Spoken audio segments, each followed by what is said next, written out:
Welcome to Advanced Data Analysis 1 with me, Erik Erhardt, Professor of Statistics at the University of New Mexico.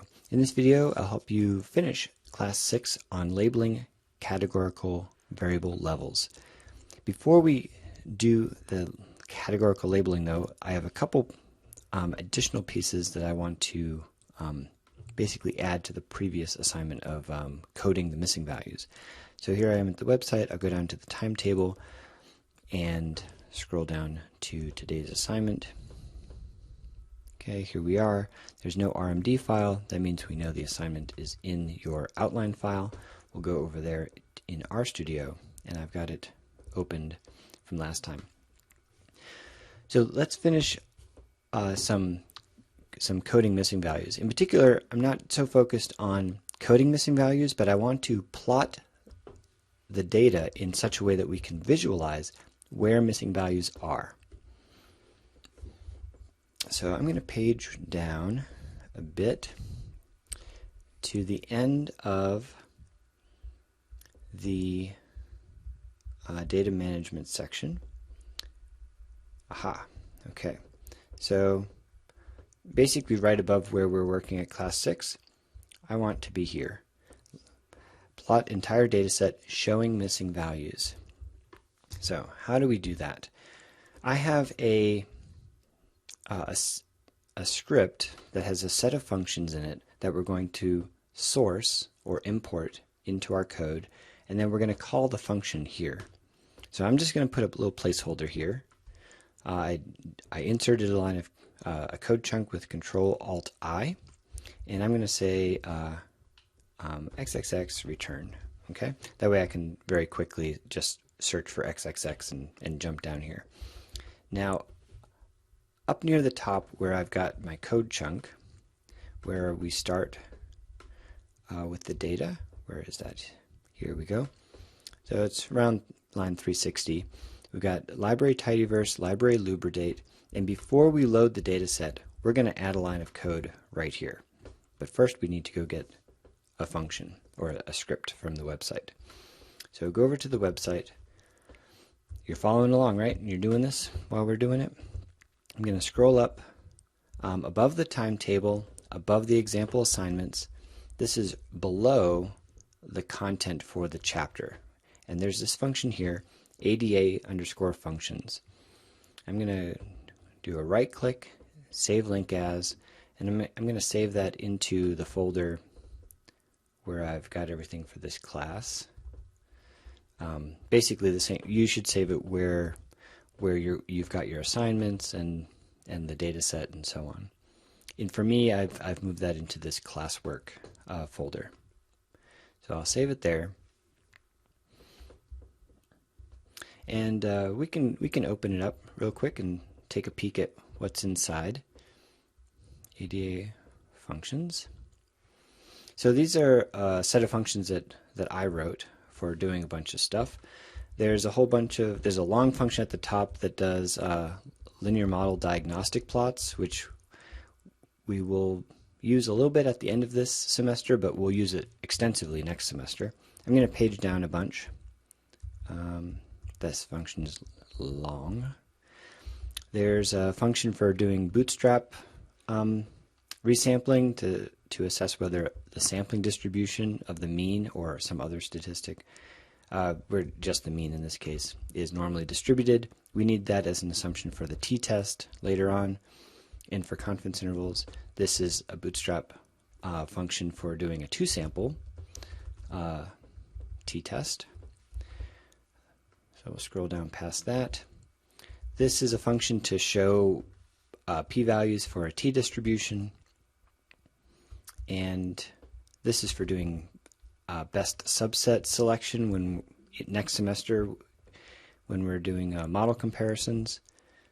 This does a multivariate normal distribution, quantile or QQ plot. We'll see that next semester. This plots some ellipses for correlation matrices. Where's my plotting of the missing? Guys, it's not in here. All right, I will update that. Let me go grab it. I know where it is.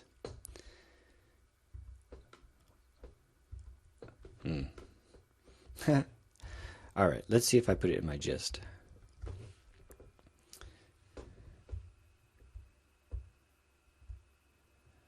No. All right. That's okay. I know where to get it. A weird thing's happening with my other editor. Okay, no problem. Okay, another place where this function lives. Don't worry, I'm going to update this ADA functions plot before you get to it. But I know that it's in here. And we'll jump down to missing, and I'll put that function in there.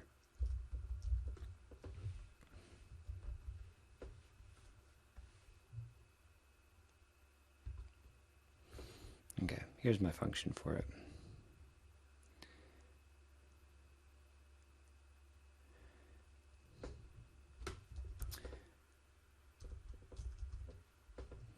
And I'll just put it, I guess I'll sort of put it near the top of this ADA functions code. Okay, and I'll tidy this up before you see it. All right, anyway, I've got a function here now that will plot missing data. All right, so what we need to do, so I close that function. I'm going to go up to where we do the tidyverse and lubridate and load in your data. And I'm going to do source, and we need to put the file name in here. So the file name is ada_functions.r, and I want to show you what happens when we load that in. So in the top right, I'm looking at the environment tab, and these are some of the objects that we have in memory right now. We've got the original large NISARC data set. Oops, if you click it, it tries to open it. I don't want to view it. NISARC_sub, that's our subset with 13 variables. We've got P and P1 are from creating plots. This is a tobacco dependence table, and we've got a file name. That's something that I put in there. All right, but now I'm going to source this. My cursor's on the line. I'm going to press Control Enter, and it read in a bunch of functions, and one of those is GG missing. That's the one that we're going to use. All right. So now that we have the function available to it, I'm going to find, recall we put in XXX, and now I can jump right down to showing the missing values. So I pressed Control F for find, I typed XXX, and that found my marker. Right. So how do we use this function? It is, I wonder, well, I don't know how to do that. I'm just going to type it. So GG plot underscore missing. You can see that it found the function. So I can press tab or click on there. And I'm going to put in the data set name, NISARC_sub.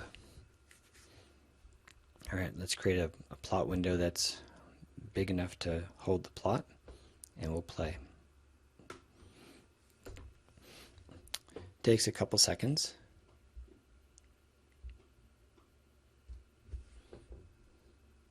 Okay. So what we have on the vertical axis are all the observation numbers, and it's not really that helpful to have the observation numbers when you've got 43,000 of them. But it looks like it sort of counts down to 10,000 and then it gives up. And then along the rows we have the variable names, and in the legend we've got a dark value if the value is present, and we have a light gray value if it's missing. So those are all the NAs. And it looks like we have some NAs for smoking status, smoking frequency, and cigarette smoked. And I add one column for which is no missing. So if we've got a dark value over here, that's a row where there's no missing values. And then a light value says that there's a missing value in at least one column. And it's just to give sort of a visual sense of how many missing values. So it looks like we've got, we can sort of identify people who smoke or don't smoke based on their missing values in a way. Yeah, anyway, so we have a visualization now of the missing values. All right, so that sort of wraps up missing values. One more thing I want to do for housekeeping purposes is I feel unhappy with a choice I made about a variable name. So let me scroll up to my code book. So I've been using a variable I called tobacco dependence, but the description is nicotine dependence. So I want to change all the tobacco dependences to nicotine dependence. So I'm going to copy this variable name. I highlighted it and pressed Control C. And now I'm going to do Control F for find up here. I'm going to put in the original variable name, and then on the left window, and then on the right window for replace, I'm going to paste it in again, but then change tobacco to nicotine. Okay. And I'm going to start by going one at a time. So this one is highlighted right here. So if I click replace, it will replace tobacco dependence with nicotine dependence, and then it will progress to the next next time it finds tobacco dependence. There are some choices down here. You can highlight a region and just do replacement within one section. You can make sure that you match the case. In that case, we do. Like that means capital and lowercase letters. So if we had a tobacco dependence that was all lowercase, and I have match case selected, it won't find all lowercase tobacco dependence because it requires a capital T and a capital D. We want the whole word. I guess that's okay. Reg X is something special. That's for regular expressions. Typically, you're not going to want to use that. That's a way of finding very special characters and stuff like that. All right, so I'm going to click replace, and replace, and replace. And this is the first time we've seen it where I was able to replace one and it stayed on the screen. So it looks like it's working right. Replace. And at some point you might say, okay, looks like it's working correctly, and you just click on all and it will do all of them. All right, but I got to the end and it's replaced all those. Oh no, there's more to go. I'm just gonna click all and let it finish. Okay, if it did one more, this one here. All right, so I have changed that variable name, and all right, I realized that was sort of a long detour. Now let's focus on labeling our factor levels. We have to find where that is. All right, here's class 6, and I believe labeling factor levels was above.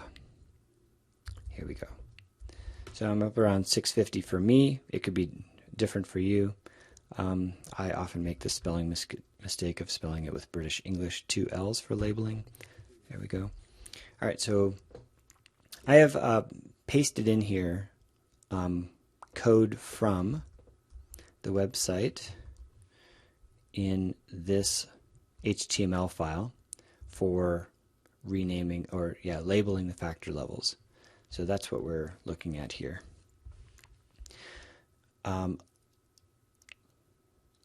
Let me show you the result first, and then we will go through and label the variables, and we'll walk through the code.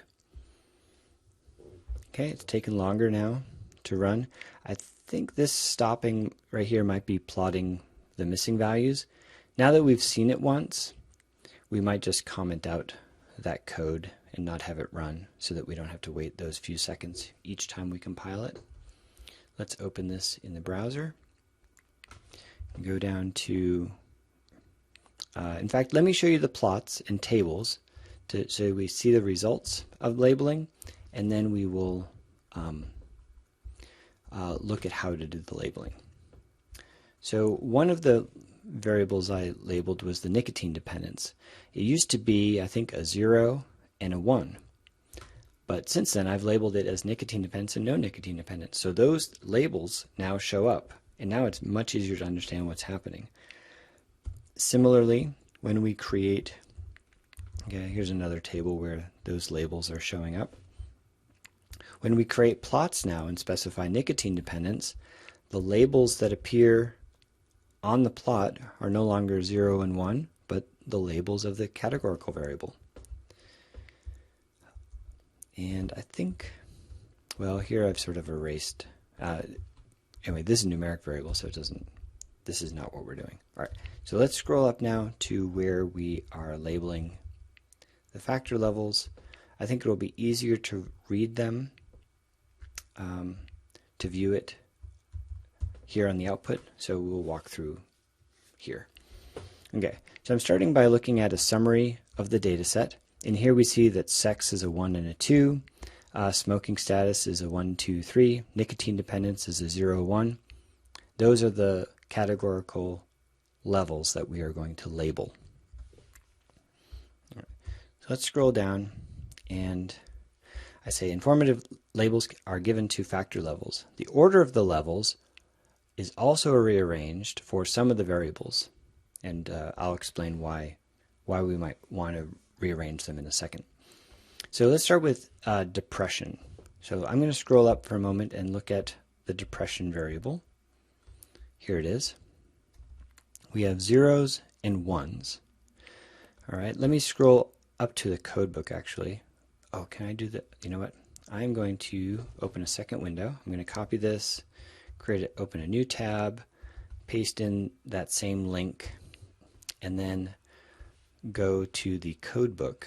And then I can sort of switch between these two tabs and look between the code book and the code where we're working. All right, so I'm scrolling down to depression here, and this is what we need. A 0 is no, and a 1 is yes. If I was you, I would come right to the code book. I would copy and paste this right here and jump down to this code, okay, and paste it nearby. So you've got, oops, why did that change the size? So you've got these levels of 0 and 1 and their labels nearby. So you've done a copy and paste, and now you're ready to go. So if I were you, I'd copy this code just like this, paste it into your RStudio, and then, oh, let's see, but not depression. Oh yeah, depression. And then you can put in the labels. So, oh boy. Hang in there, guys. You know how hard it is to record a good video? I'm doing my best. All right, so we've got depression, and the order of the levels, it starts with 0, and then it goes to 1. If you want to retain that same order, no and then yes, then you can just put in, we've got a factor, and we're putting in the variable name, depression, comma, and then we're going to specify the labels as a list. So we've got a C, we're going to combine a set of values. The first one is no, which corresponds to the first level, and the second one is yes, which corresponds to the second level. And that's it. We close the parenthesis on the C, we close the parenthesis on the factor, and we update the depression variable.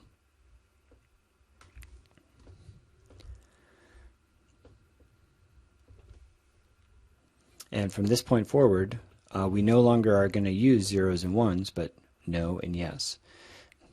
Now, I'm not sure why I put in no depression and yes depression. Probably because later on there are places where just the values of no and yes were not clear enough in plots or tables, and so I put the variable name in there as well. I probably came back and I relabeled them at some point. All right, let me show you an example where we are going to change the order from the original code book. So we've got sex up here, where we've got males being 1 and females being 2, and that's so rest of world history. So I'm going to put females first in my code book or in my data set. So I'm going to grab this from the code book, paste it down where we're labeling factors, and here is the sex variable. So we're going to use the factor code. We input sex in there, And then we've got two sets of code now. Or two options, two arguments. We've got levels and we have labels. So what we do is we specify first the levels in the order that we want them to be represented in the data. So from the code book, 2 was female and 1 was male. So I'm putting 2, 1. That's the order. And then you need to specify the labels in the same order as the levels appear. Female corresponds to 2, male corresponds to 1. Excellent. Now check this. When I do table of sex, it's not male and then female, but instead it's female and then male. And let's just double check these frequencies because we ran a summary above. There were 24,000 females in this data set. Let's scroll up a little bit to where we have the sex variable. 24,000 number 2s. All right, females. So we have confirmed that we did it correctly. It is very easy to make mistakes when labeling factor variables. And so that's why it's important to do a summary beforehand to see what the frequencies are. You can confirm those with the frequencies from the code book to make sure that they match. And then when you make a change, as we did here, when we labeled, we changed the order and labeled them, we are confirming now that the same frequencies correspond to the right labels. And if you do all those steps, then you're going to feel confident that your data are correct. Okay. It seems like a lot of extra work, but it is worse to miss a mistake and have your whole project fall apart because you've swapped levels of a categorical variable. Okay, let's see if there's anything else down here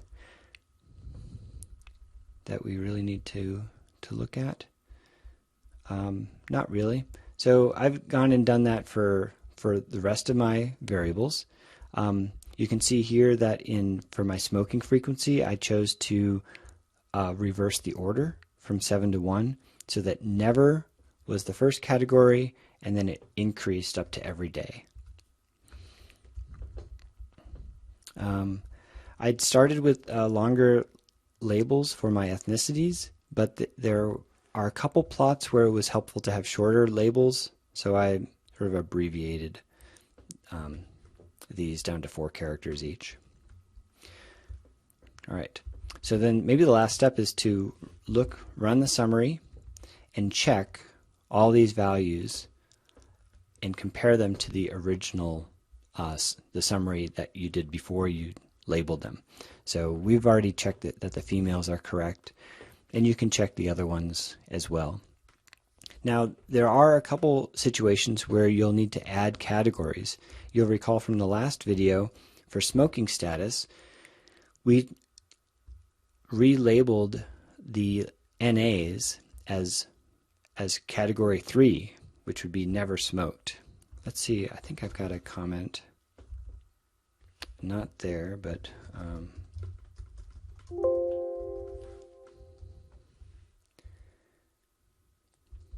okay. So here we were coding NAs as categorical. We've got smoking status, and we changed the NAs to a 3, meaning never. Let's take a quick peek over at the code where we relabeled these. Okay, so here's the smoking status, and we've got the three levels.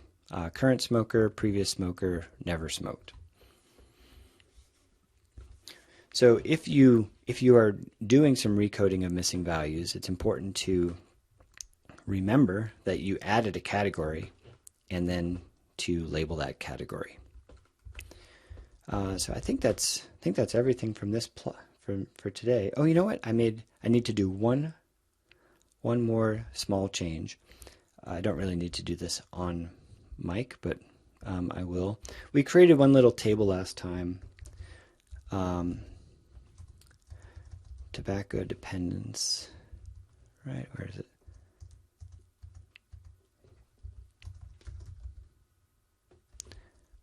this one right here.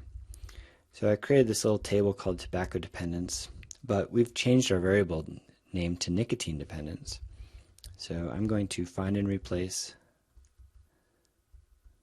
that name and change it to nicotine dependence. And I'm going to replace. Okay. So that was the only item of tidying from last time. All right, so that completes this assignment. It was a lot, I agree.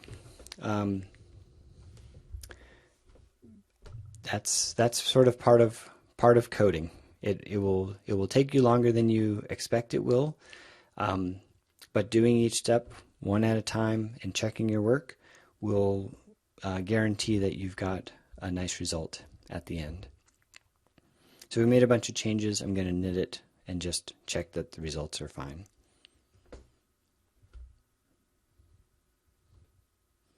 So see that pause there? That's like creating that plot. Let me show you how to disable a chunk of code. For the sake of this next assignment, you go ahead and keep the plot of the missing values in there. But when you are done, here's a couple ways of disabling a piece of code. Probably my favorite way is just to press enter there. If you move the brace R, then this code chunk no longer executes. It's not going to be interpreted by the R language. It just appears as a so-called verbatim block, which means that you'll still see the code here, but it's not going to run. This will appear just like your code book appears. Yeah, so I'm just going to recommend that as a way to disable a piece of code. That way, regardless of how long your code chunk is, you could have tons of stuff in here. This is the quickest way to disable it and bring it back with a single keystroke. All right, so for my work, I'm going to disable it. That's the version that you're going to see on the website very soon. All right, well, thanks for sticking with me through all these videos, and I hope that made the assignment much easier. I need some sort of sign out like a talk radio host has or something. All right, see you guys later. Bye.